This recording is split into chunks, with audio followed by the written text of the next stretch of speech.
نحمده ونصلي ونسلم على رسوله الكريم أما بعد أعوذ بالله من الشيطان الرجيم بسم الله الرحمن الرحيم إنا أنزلناه في ليلة القدر وما أدراك ما ليلة القدر صدق الله العظيم اللهم صل على سيدنا ومولانا محمد معدن الجود والكرم وآله وصحبه وبارك وسلم الصلاة والسلام عليك يا سيدي يا رسول الله وعلى آلك واصحابك يا حبیب اللہ. حمد و صلاۃ کے بعد اللہ تعالیٰ نے قرآن مجید میں ارشاد فرمایا کہ انا انزلناہ فی لیلۃ القدر.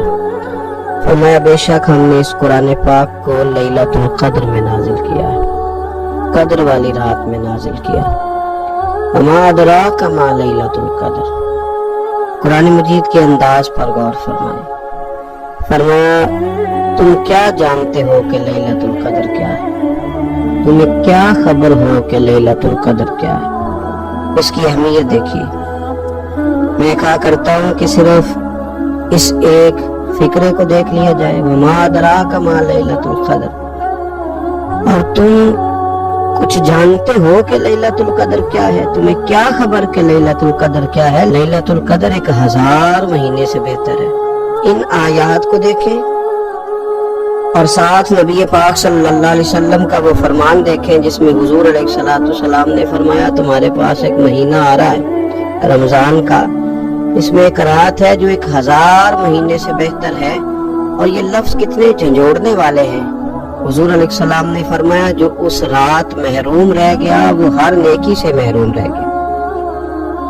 جو اس رات محروم رہا محروم ہی رہ گیا. اتنی بڑی بات. فرمایا تنزل الملائکۃ والروح، اس دن فرشتے اور روح القدس یعنی جبریل امین اترتے ہیں. فیہا، اس رات میں، بِإِذْنِ رَبِّهِمْ مِنْ كُلِّ أَمْرٍ، اپنے رب کے حکم سے ہر خیر کے کام کے لیے. سلام، یہ رات سلامتی والی ہے. ہی حتی مطلع الفجر، یہاں تک کہ فجر طلوع ہو جائے. سرے شام سے لے کر مغرب سے لے کر فجر تک یہ رات سلامتی والی. اس کو لیلۃ القدر اس لیے کہا جاتا ہے، ہمارے مفسرین فرماتے ہیں کہ اس دن قدر والی کتاب قرآن پاک قدر والے محبوب پہ نازل ہوئی اور قدر والی امت کی طرف بھیجی گئی.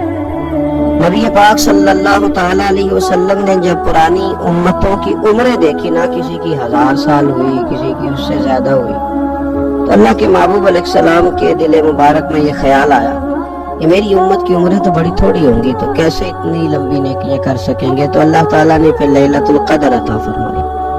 گویا اس ایک رات میں جو آدمی نیکی کرے، 1000 دن نہیں.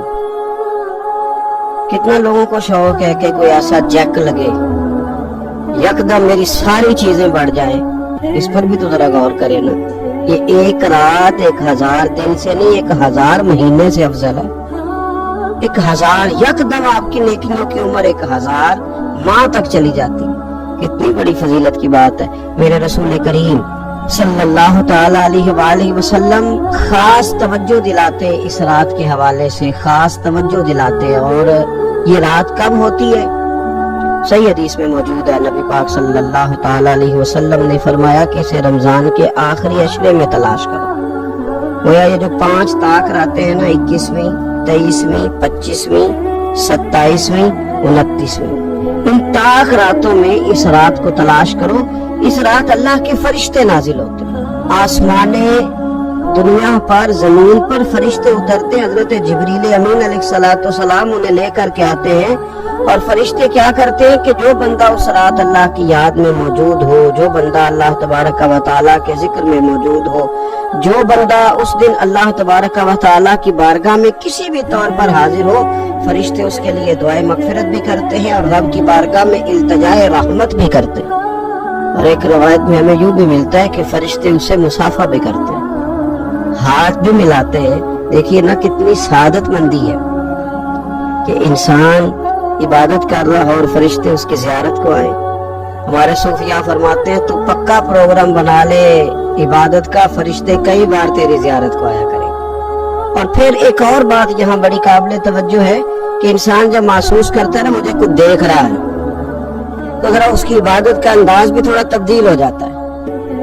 تو اگر یہ ذہن ہو ہمارا کہ ہمیں فرشتے دیکھ رہے ہیں اور وہ والی مخلوق دیکھ رہی ہے جو ہماری ڈائری ڈائریکٹ لے جا کے ہمارے رب کی بارگاہ میں پیش کرے, تو پھر کچھ زیادہ ہی توجہ مسلمان کی ہونی چاہیے, زیادہ ہی انہماک ہونا چاہیے, وہ کھو جائے.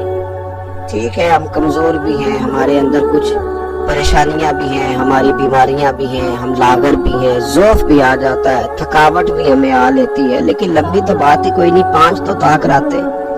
حضرت سیدہ عائشہ صدیقہ رضی اللہ تعالیٰ عنہ ارشاد فرماتی ہیں کہ جب رمضان کا آخری عشرہ شروع ہوتا تھا نا تو نبی پاک اپنی کمر کس لیتے تھے عبادت کے, خود بھی رات کو اٹھتے تھے, ہمیں بھی جگاتے تھے.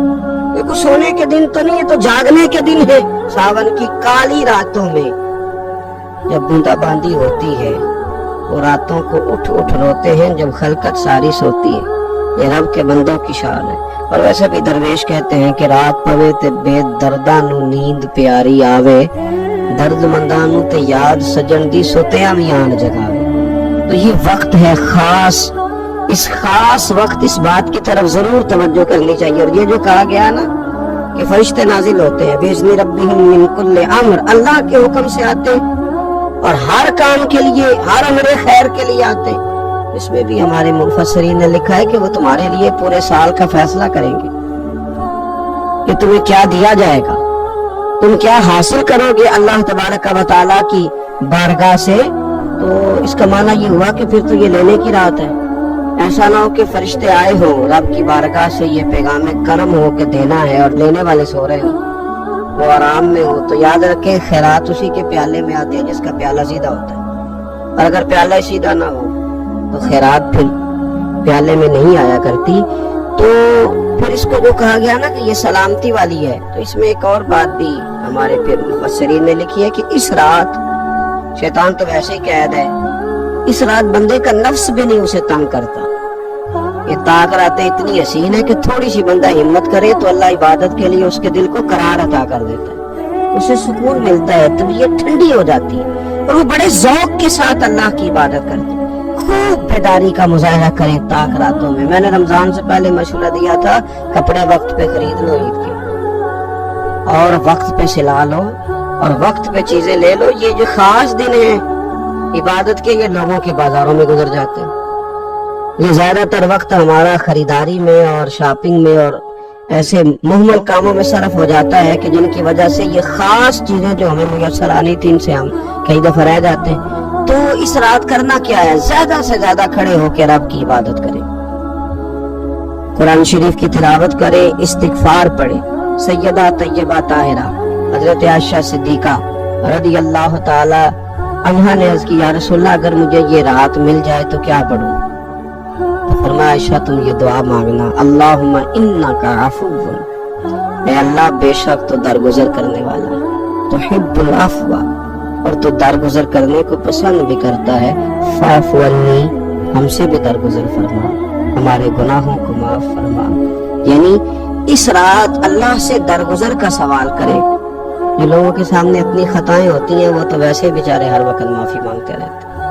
جن کے پیش نظر اپنی غلطیاں ہوتی ہیں, جو اپنے رب کریم کی بارگاہ میں حاضر ہونے کا ارادہ رکھتے ہیں صاف ستھرا ہو کر, وہ تو ویسے ہی معافی کے طلبگار ہوتے ہیں. تو یہ تو خاص چانس ملا ہے معافی مانگنے کا, تو بالکل سستی کا مظاہرہ نہ کریں.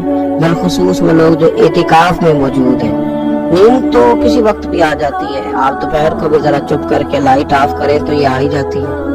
آپ سر شام بھی تھوڑا سا کھانا کھانے کے بعد اگر کمر سیدھی کرنے کو بھی لیٹ جائے تو نیند تو پھر بھی آ ہی جاتی ہے. لیکن یہ سنہری قسم کے ایام ہے, سختی نہیں, پابندی نہیں, فرض نہیں, لیکن اگر شوق کے ساتھ, ذوق کے ساتھ, توجہ کے ساتھ. میں ایک مثال دیا کرتا ہوں کہ یہ ہمارے پاس قیمتی دن ہے رمضان کے, ایک عمل کا ثواب 70 کے برابر ہے. جس طرح انسان کے پاس کوئی چیز تھوڑی دیر کے لیے آئے تو اس نے جانا ہو تو لوگ اس سے زیادہ فائدہ اٹھانے کی کوشش کرتے ہیں. دیہاتوں میں نا غریب گھروں میں استری نہیں ہوتی تھی, ہر گھر میں نہیں ہوتی تھی, تو کسی پڑوس سے استری لے کے آتے تھے تو بوڑھے لوگ یہ کہا کرتے تھے کہ زیادہ کپڑے استری کر لو, استری واپس کر دیں.